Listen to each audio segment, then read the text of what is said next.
أنزل فيه القرآن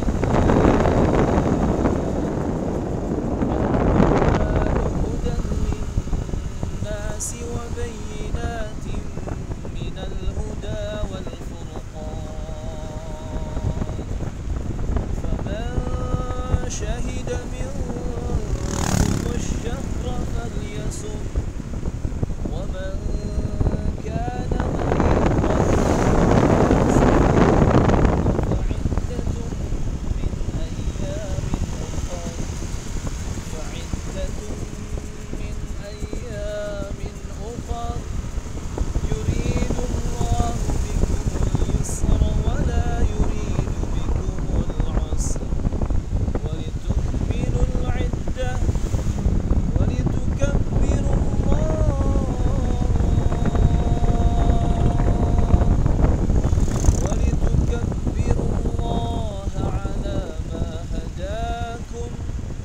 ولعلكم تشكرون.